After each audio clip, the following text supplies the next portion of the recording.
7 de la mañana con 37 minutos, 7 con 37 minutos en Punto Noticias, primera emisión. Saludamos ya con nuestra primera invitada. Como lo anunciamos, se trata de Mayra Chalán, vicepresidenta de la Ecuarronavi. ¿Cómo está, Mayra? Buenos días, bienvenida. Le saludamos a Alexis Moncayo, quien le habla, Licenia Espinel. Hay expectativa en el país por la decisión que adopte el presidente de la República respecto al proyecto de ley aprobado en la Asamblea Nacional, Mayra, sobre la suspensión voluntaria del embarazo en casos de violación. Ayer el presidente de la República, en su tradicional programa semanal, dijo que aún analiza el fallo de la Corte Constitucional, con el que, recordó, no está de acuerdo, así como lo aprobado por la Asamblea Nacional, y que después de hacer las consultas del caso, de examinar su conciencia, igual que lo han hecho los asambleístas, él tomará una decisión. No obstante, no ha especificado si será un veto total o parcial. En todo caso, él ya ha expuesto cuál es su criterio respecto a que respeta la vida desde la concepción, como lo dice la Constitución, y eso lo ha reiterado ayer. El proyecto fue aprobado por la Asamblea Nacional y fija límites de 12 y 18 semanas para la interrupción del embarazo en casos de violación. Naira, ¿qué opinión le merece a usted lo aprobado por la Asamblea Nacional por un lado y por otro lo que ha dicho el presidente, esta expectativa en la que tiene a quienes esperan un pronunciamiento del mandatario sobre este tema? Buenos días, bienvenida. Muchísimas gracias por la invitación, Licenia. Un saludo a todos los oyentes de Radio Pichincha.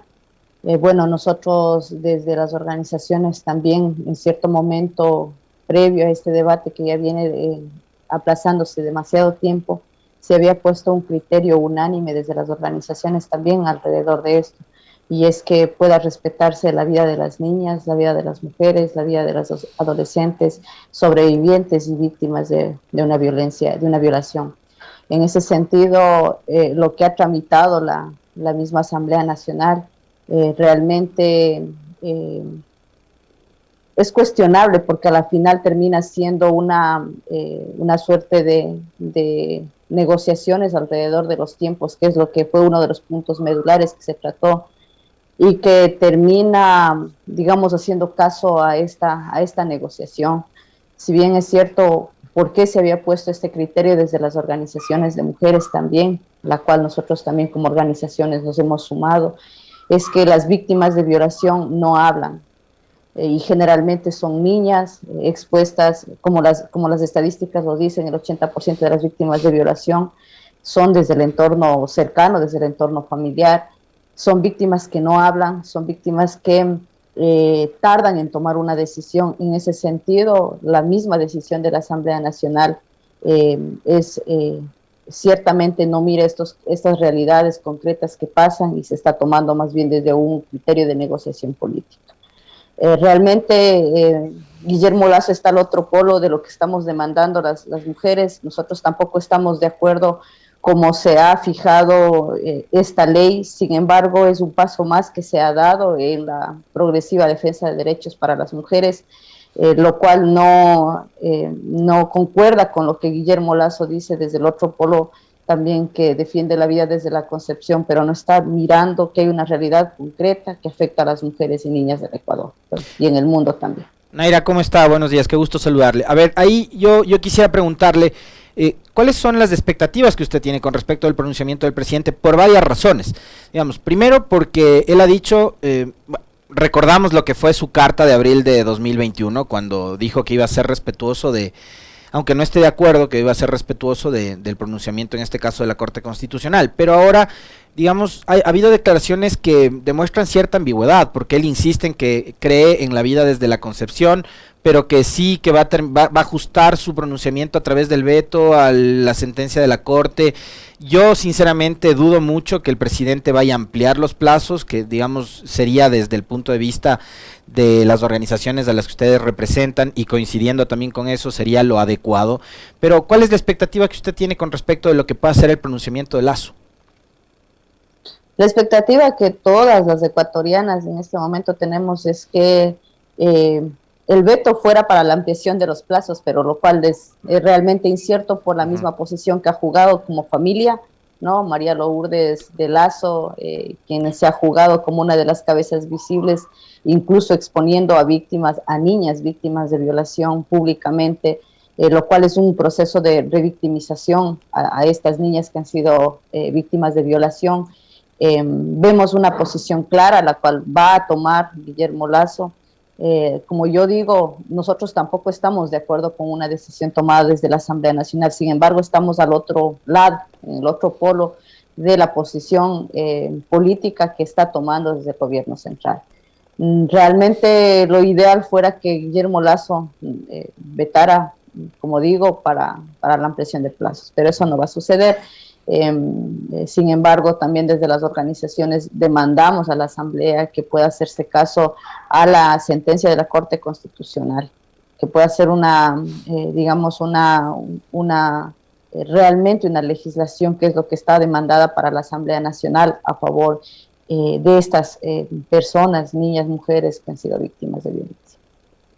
Naira, en caso de que el presidente de la República, como en varias ocasiones lo ha anticipado, no esté de acuerdo con ese proyecto, lo vete totalmente, ¿qué van a hacer al respecto? Le digo esto porque organizaciones de mujeres han anticipado que van a seguir esta lucha y que van a continuar exigiendo el cumplimiento de la sentencia de la Corte Constitucional. Las mujeres como tal, ¿no? Y que estamos inmersas también en diferentes espacios organizativos, diferentes espacios de militancia, quienes hemos puesto nuestra posición política en diferentes momentos sin tener que resquebrajar esto por momentos electorales, por coyunturas electorales. Ya hemos visto, ¿no? Y hemos sido testigos en este momento histórico para las mujeres también, de cómo se han jugado las fichas y de cómo se han jugado los discursos alrededor de ese tema tan sensible, que es difícil para los políticos poder tomar una posición seria alrededor de este tema. Nosotros también, como hemos luchado por absolutamente todos los derechos que en este momento tenemos como mujeres, que nos hemos forjado dentro de las calles, pues esa será la vía también, la organización de las mujeres por supuesto, el trabajo cotidiano, que eso debería dedicarse para las organizaciones de base también. No nos queda más que seguirnos organizando si esto llegara a suceder, ¿no? Y además creo que ahora en América Latina también y específicamente en Colombia, de la cual la Corte Constitucional ecuatoriana también se virtió de las sentencias colombianas, ahora hay un hito más que hay que tomar en cuenta y que realmente no debería quitarse la mirada sobre lo que está sucediendo en Latinoamérica, sobre lo que está sucediendo en otros países en materia de derechos para las mujeres. Nosotros como organizaciones saludamos también esta sentencia de la Corte Constitucional colombiana que despenaliza el aborto hasta la semana 24. Creemos que realmente hay que caminar por la autonomía, por la decisión de las mujeres y en ese sentido también la creación de una sociedad más justa que parte precisamente de una maternidad deseada. No requeriríamos, no desearíamos realmente que este país fuera la vergüenza nacional, internacional, alrededor de que se vayan resquebrajando los derechos de las mujeres. Naira, a ver, por un lado está esto, ¿no? Lo que hablábamos, que es esa capacidad que tiene el Ejecutivo como colegislador de modificar. Lo otro es también ver la capacidad que va a tener la Asamblea para ratificarse en los textos que salieron de ahí en días pasados. Y ahí yo quisiera preguntarle también y conocer cuál es su opinión, su criterio con respecto de la ambigüedad que han tenido ciertos actores políticos. Y usted ha sido sumamente crítica con una facción del movimiento Pachacutic que en sus palabras ha manifestado demostraron deformación ideológica y nula correspondencia a las demandas históricas. Acá yo identifico, y lo conversábamos ayer con Ana Vera de Surcuna también, digamos, el incumplimiento de los ofrecimientos y de los compromisos que algunos actores, tuvieron con sus electores durante la campaña electoral, ¿no? O sea, vimos lo que pasó con Javier Herbas, por ejemplo. Él se acercó en campaña a un montón de organizaciones feministas, les gustó muchísimo cómo se mostraba el hombre con sus tweets, con sus TikToks ahí y demás, y ahora resulta que incluso empezó hasta a bloquearles en redes sociales porque ha sido un defensor de la vida y eso no sabíamos en campaña. Entonces, creo que políticamente también este episodio específico de la ley para la interrupción voluntaria del embarazo a los ecuatorianos nos deja una lección enorme. Así es, sí, públicamente hemos sido críticos, no solo por esta ley, ¿no?, la que en este momento convoca a conversar en este medio, sino por las demás actuaciones que han tenido. ya rebasa realmente a una proyección desde un movimiento que intenta, ¿no? Que busca, que tiene una base social que es la CONAIE, que busca reivindicar derechos, que busca ser pionera en esta reivindicación. Sin embargo, hemos visto que han primado los acuerdos políticos dentro de la Asamblea Nacional, y hay una facción de Pachacuti que evidentemente tiene acuerdos políticos con Guillermo Lasso, con el gobierno de Guillermo Lasso, y que va a votar las leyes que desde ahí se demandan.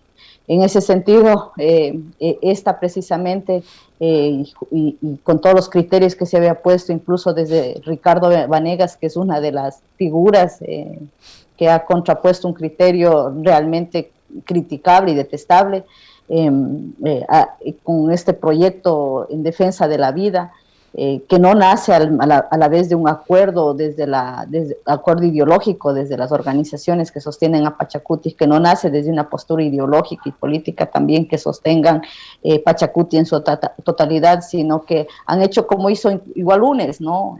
Votan en bloque en todos los proyectos de ley, y sin embargo en esto dicen dejamos la conciencia de cada uno. No hay una lectura política, es una lectura muy individual la que se está poniendo, con todos los preceptos, con todas las moralidades que trazan a cada uno de los legisladores, y eso es lo que se ha puesto en valoración más que cualquier lectura realmente sentada sobre la realidad, que los abortos suceden, los abortos por violación son una urgencia, porque no se puede revictimizar a una víctima de violencia poniéndole a criar un hijo que parte de un acto tan horrendo como es una violación.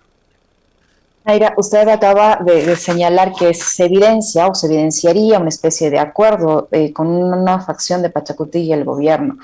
Y sobre esto yo sí quisiera su criterio respecto a lo que ha dicho ayer la señora Guadalupe Llori, presidenta de la Asamblea Nacional, representante de Pachacuti, en el sentido que ella ha cumplido con sus funciones, por un lado, y por otro, las declaraciones del presidente de la República también ayer, en las que defiende a la presidenta de la Asamblea, Guadalupe Llori, que asegura que su movimiento político, el Creo y el VAN, van a defender la estabilidad de las autoridades, léase de la señora Guadalupe Llori al frente de la Asamblea Nacional ante estos supuestos intentos de desestabilización.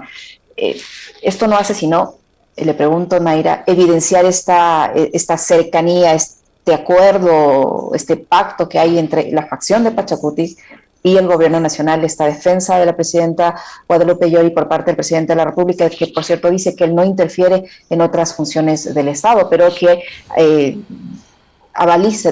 avala la conformación de una mayoría en el Consejo de Participación a través de instituciones del Estado y rechaza la eventual conformación de una nueva mayoría en la Asamblea Nacional que ponga en peligro la presidencia de Guadalupe Llori.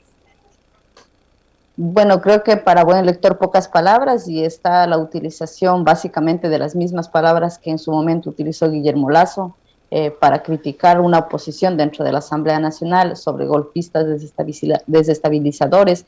Estas mismas palabras la usó contra actores políticos que están vinculados a movimientos sociales, en específico contra la CONAIE.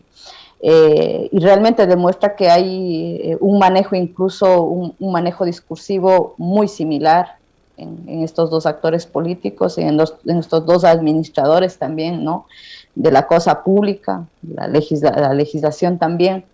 Y nosotros no hemos, realmente es evidente, no hay por dónde negar, no hay por dónde tapar el sol con un solo dedo. Guadalupe Llori sí responde a los intereses del gobierno nacional, y lo digo frontalmente porque es real, ¿no? Y eso se ha visto en la consecuencia mismo que ha dado con los proyectos de ley y con toda esta, digamos, esta arremetida que desde la política pública, desde la política que intentan hacer desde el gobierno nacional. En ese sentido, creo que hay procedimientos constitucionales que son absolutamente posibles, y los legisladores tienen esa posibilidad de utilizar estos recursos. Y ¿cómo está la relación política, Naira, entre el movimiento Pachacuti y la CONAIE, ¿no? Esta gran organización que aglutina a todas las bases, las organizaciones, las comunidades indígenas? ¿Cómo están las bases, además, en su relación con el movimiento Pachacuti? Y de paso, preguntarle si ustedes mantienen el respaldo al presidente de la CONAIE, Leonidas Diz. Bueno, nosotros somos dirigentes de la organización, por tanto, nuestra organización madre es la CONAIE, no es a Leonidas Issa. Nosotros respetamos mucho los espacios de toma de decisión, respetamos mucho las autoridades que encabezan estos diferentes espacios, y en eso respetable también la posición del compañero Leonidas como presidente de la CONAIE. Nosotros seguiremos en esta línea de defensa, de acción, de posicionamiento político también, por supuesto, pero hemos logrado escuchar en nuestros recorridos a las organizaciones de base, a las comunidades, que sea un cuestionamiento muy fuerte a la dirección política de Pachacuti y a las decisiones que se están tomando al interior, ¿no? Sobre todo a la dirigencia. Y también, por supuesto, rescatamos que hay una minoría de esta bancada de asambleístas de Pachacuti que sí es correspondiente a un proyecto político, que sí es correspondiente a una demanda social y que está haciendo lo posible también dentro de la Asamblea Nacional, con todas las mismas barreras que desde la coordinación del bloque, desde la Coordinación Nacional de Pachacuti, se está poniendo a estos compañeros asambleístas, para quienes hemos puesto también nuestro respaldo como organización. Naira, ¿qué opinión le merece usted el tratamiento que se da al interior de la Asamblea Nacional sobre el tema de las amnistías y el riesgo de que, si esto no se concreta, le pregunto porque vemos como poco a poco el Ejecutivo se va tomando organizaciones de control? ¿Es necesaria esa aprobación de la amnistía como está planteado en la Asamblea Nacional, y qué beneficios para la estabilidad, para la pacificación del país esto va a generar, más aún frente, como le digo, a estas acciones del Ejecutivo para poco a poco hacerse de todas las entidades del Estado? Esa ha sido nuestra demanda como organizaciones, el pedido de amnistía para todos estos compañeros, que en tres grandes bloques se ha diferenciado, ¿no? Sobre las víctimas de octubre, sobre los compañeras que han sido procesados por ejercicio de justicia indígena, y los compañeras que están en este momento en defensa de los territorios, y más específico justo en estos espacios en donde se están dando los proyectos mineros, ¿no?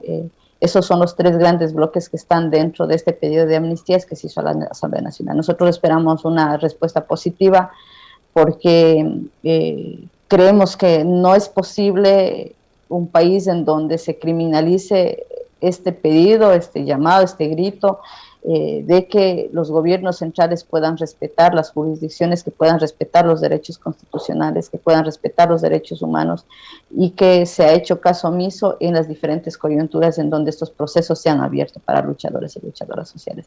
Nosotros esperamos que estas amnistías puedan proceder, puedan progresar también dentro de la Asamblea Nacional, y que esto no sea sujeto también de otras negociaciones políticas como se lo está haciendo hasta este momento, y como intenta y pretende el gobierno nacional posicionarlo como una arma realmente de rearticulación de las fuerzas al interior de la Asamblea Nacional para su gobernabilidad, entre comillas.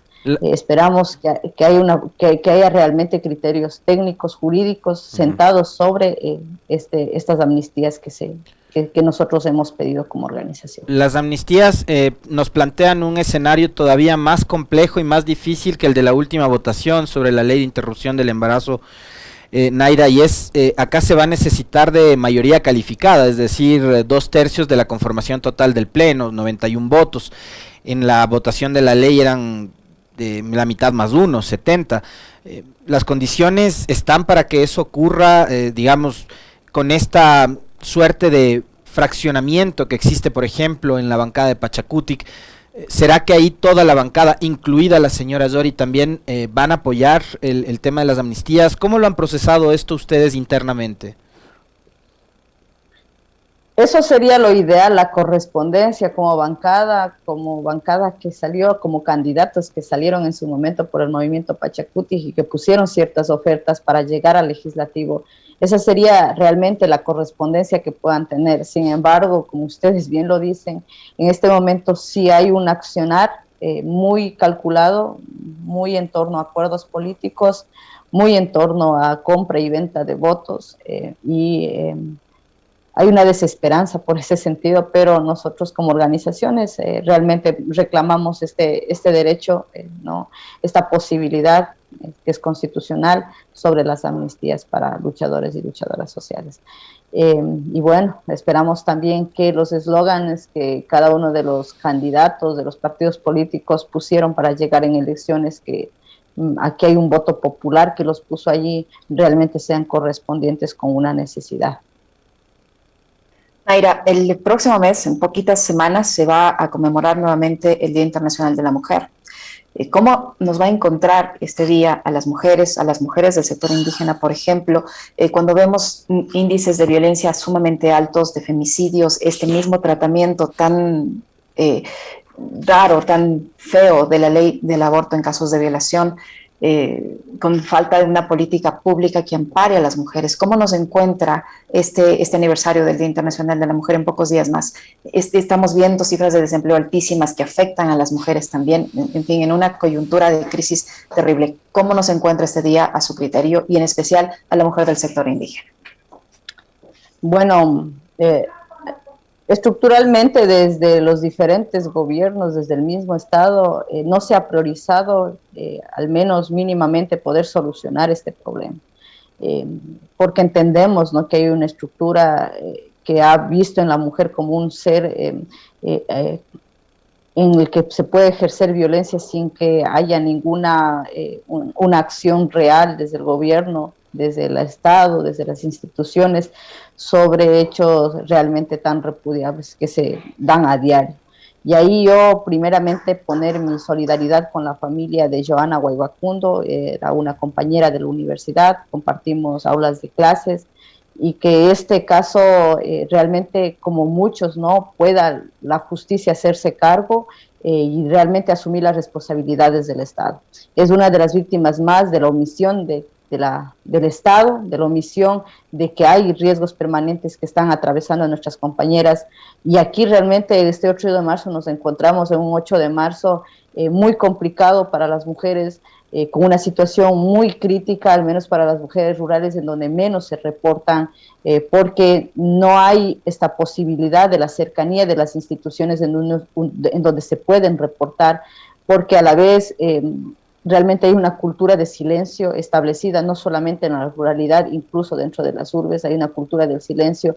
Son subcifras las que están hablando, aún siendo subcifras son escandalosas. 11 mujeres a diario violadas en este país, cada 42 horas se asesina a una compañera y el Estado no dice nada. Y así pues creo que es el momento en el que realmente este país requiere una política pública que prevenga todos estos actos execrables que se están dando a diario y que realmente se pueda equilibrar esta balanza que ya de por sí ha sido injusta históricamente con las mujeres. Y tenemos un 8 de marzo en la que realmente vamos con fuerza, con fortaleza por defender y por avanzar un paso más en esta lucha histórica que nos atraviesa a nosotras. Naira, el próximo 14 de mayo las autoridades legislativas cumplirán un año en funciones y se podrán llevar adelante procesos de revocatoria de mandato. Tomando en cuenta el nivel de organización que tiene el movimiento indígena, ¿ustedes quizás van a promover algún tipo de proceso revocatorio? Se me ocurre, por ejemplo, en el caso de la señora Yori, en el caso del señor Vanegas, que también fue elegido por la bandera de Pachacutic, ¿ustedes han analizado eso? ¿Lo han conversado? No, en este momento todavía no ha sido un tema que se ha tratado en las asambleas, en los espacios de toma de decisión, de la estructura de la CONAIE y del Ecuarunari, no ha sido un tema que se ha tocado. Esperamos que pueda realmente hacerse una valoración seria alrededor del accionar de cada uno, ¿no? Que es una evaluación individual de cada uno de los legisladores y la correspondencia que han tenido con los principios del movimiento indígena. Aún no lo hemos hecho, por lo tanto no puedo adelantar un criterio alrededor de esto y esperaremos, ¿no?, al momento de tomar esta decisión. Para finalizar, Naira, la CONAIE ha hecho algunas reivindicaciones, había tomado algunas medidas, había anunciado algunas medidas, pero estas se suspendieron por este repunte que hubo de los casos de COVID-19 y la situación sanitaria en general. ¿Usted considera que es momento de retomar estas reivindicaciones, de retomar esos anuncios que hiciera en su momento el presidente de la CONAIE? Uno de los anuncios que está puesto ahí justamente es poder mantener asambleas permanentes dentro de las comunidades. Esta la toma de decisión de un llamado a movilización no es una decisión individual de los dirigentes, es una decisión colectiva de los dirigentes. Es una decisión colectiva de las organizaciones de base, corrijo, y en ese sentido estos espacios de consenso, estos espacios de ir promoviendo, ¿no? Una estrategia unificada en toda la estructura organizativa para un espacio de movilización no está descartada para nada. Nosotros continuamos trabajando en los diferentes espacios territoriales, continuamos también demandando, ¿no? Por demandas locales. Si bien es cierto, la CONAIE es una de nuestras voces que defiende una posición nacional, que defiende una demanda nacional. Sin embargo, nuestras estructuras también están sentadas en espacios localizados, lo cual también nos llama a ir poniendo sobre la mesa del debate, sobre las exigencias, las demandas locales, que puedan desde ahí poder realmente tomar un impulso para un llamado nacional. Muchísimas gracias, Naira, por su tiempo, por la información que nos ha proporcionado. Naira Chalán, vicepresidenta de la Ecuarronari, que ha estado con nosotros. Muy amable, Naira, muchísimas gracias. Gracias, Naira. Muchísimas gracias a ustedes, un abrazo y hasta luego. Lo propio, muchas gracias.